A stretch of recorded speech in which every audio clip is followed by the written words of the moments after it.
99. Come on, monkey! Let me see 100. Hey, hey, we're the monkey. People say we're monkey around. We're too busy singing to put everybody down.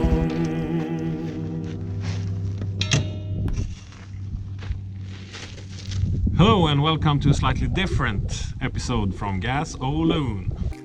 As my KTM 1290 Super Adventure R is being repaired right now and I have nothing to ride on, I just saw this little motorbike at the dealers at Lingvalls in Gävle and I just thought that it was so cool, and it cost some 4,000 euros, so I thought, what the heck, I'll just buy it so I have something to ride on. And here it is. There are a few things that you really notice in the beginning. First thing, this is a metal tank, no plastic stuff. Very nice paint job done. And all the details are made in a lovely way. They really look great compared with many other bikes. And also when you, for instance, when you turn this, you can really feel the Honda quality in it. There are a lot of metal parts. You see the fenders here. They are real metal, no plastic. Here there's a bit of plastic, but that might go away soon. This is also nice. It's just so nice, the whole thing. Very nicely made. And then you turn on the ignition and you get greeted by these two blinking monkey eyes.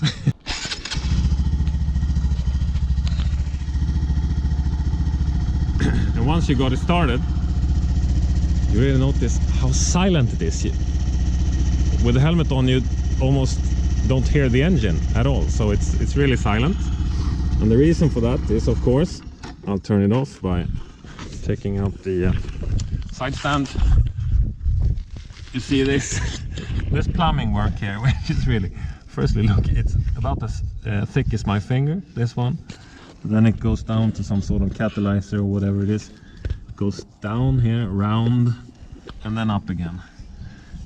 A little rock here will probably ruin your whole day, so I'll have to do something about this. It's also very light. It's about 100 kilos, so with a bit of a strap here, I'm sure you can lift it over most obstacles if you really have to. You also notice pretty quickly that the rear suspension is not quite top-notch. It bottoms out easily when I do like that. Okay, let's roll away. Okay, see what it's like.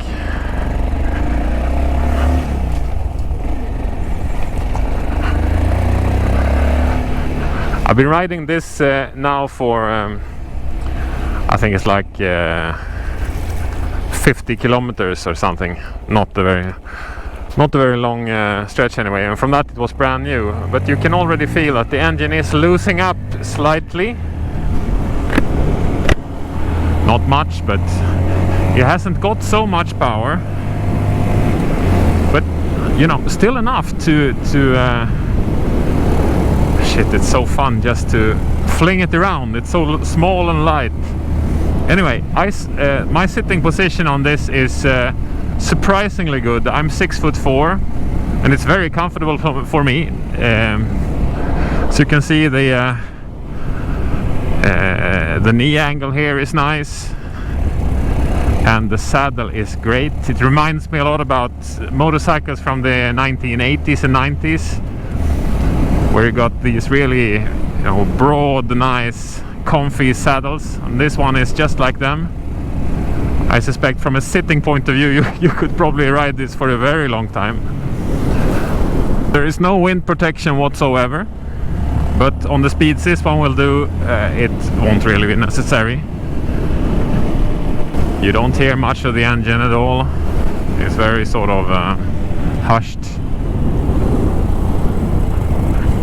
And it's so easy to fling around. Not much torque when you leave that. I need a lower gear, obviously. The gearing feels quite long. Maybe they have geared it to prioritize fuel economy very highly, but it feels like you maybe should drop drop a tooth or so on the front sprocket. That might not hurt at all. When you're riding on a normal road, the suspension really works pretty well. But I think that also depends on the fact that the saddle is so cushy, nice and soft. So I think the saddle sort of swallows most of the imperfections in the road. But if it gets bumpy, you really need an improved rear suspension. The front seems to be okay, as it seems right now for the usage that this bike is intended for anyway, but the rear is simply not good enough.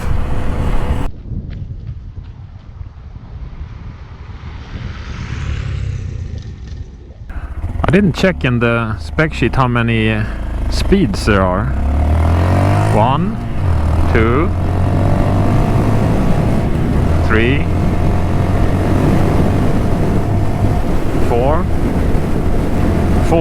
4 speeds.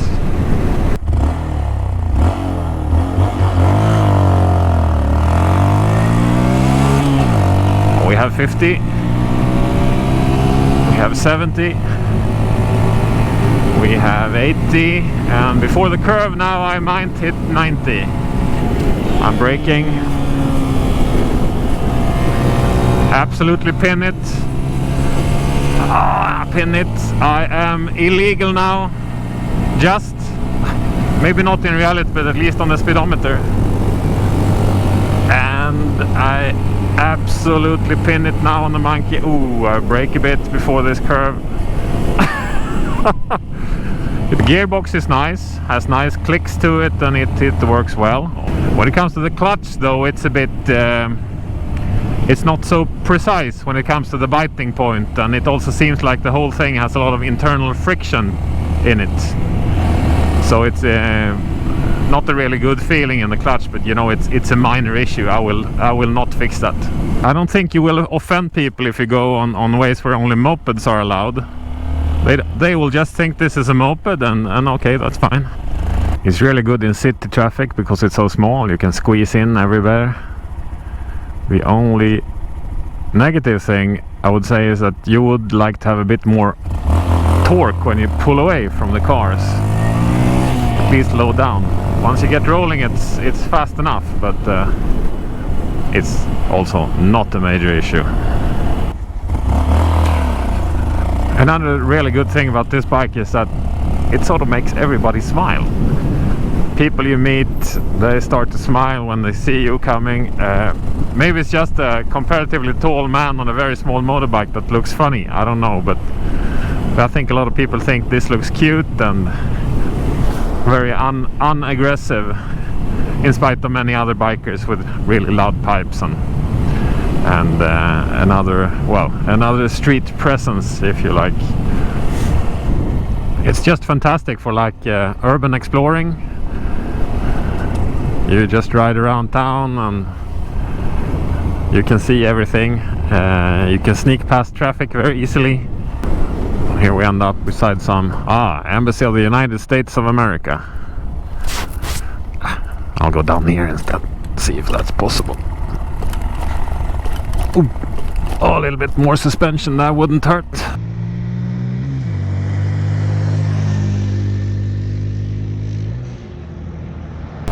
Okay, we are preparing now for a top speed event with the monkey. I'm doing 95 as it is right now in this fast corner, and now I'm absolutely pinning it here. We're done at 87. Let's crunch a bit together, see. 88, 89, 90, 91, 92, 93, 94, 95, 96, no, 96, 97, 98, 99. Come on, monkey! Let me see 100. No, she hasn't got 100 today. I need a bit of tailwind for that, apparently.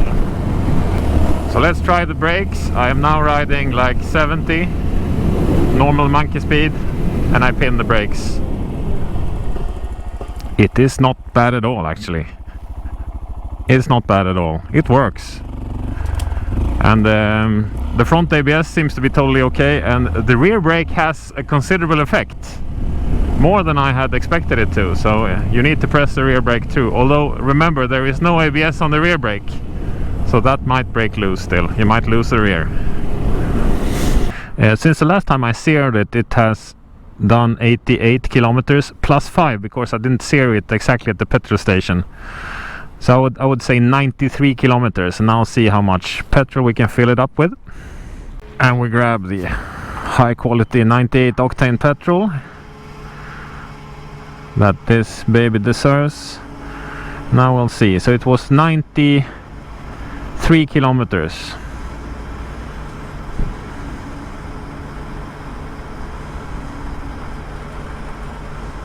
And now it's full. 93 kilometers with 1.9 liters of fuel. So we have here 1.9 liters divided by 93 kilometers. We take that times 100 to correct it. So it's 2 liters per 100 kilometers. So how does the monkey work when you get a gravel road? Well, I would say pretty good. As long as you don't want to go fast.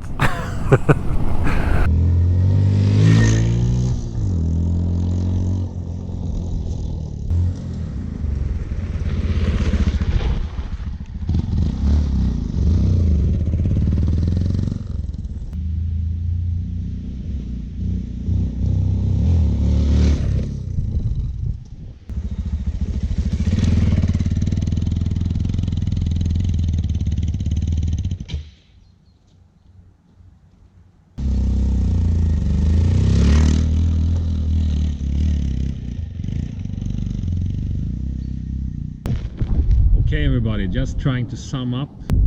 On the plus side there's a lot.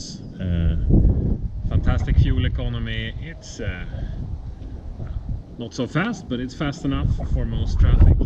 It's very comfortable, surprisingly comfortable, and very well made. Nice metal parts and stuff. On the minus side I would say just a little more power wouldn't hurt. The rear suspension is well, shit, to be quite frank, but it doesn't, as long as you drive it on a road, that doesn't it's no showstopper in any way. Apart from that, I think it's a brilliant little package. It sort of takes me back to when I started motorcycling many years ago. You have a comparatively you know, weak engine bike, but you just pin the throttle all over, and it's just such a lot of fun to do that. I had almost forgotten. And yeah, and price wise it's about 4,000 euros. That's not cheap, but if you see what you get, the quality of the materials and stuff, this is no Chinese cheapo bike, not at all. It's a real motorcycle done in a very nice way, so I think that price is fair. And my advice to you, go ahead and buy one.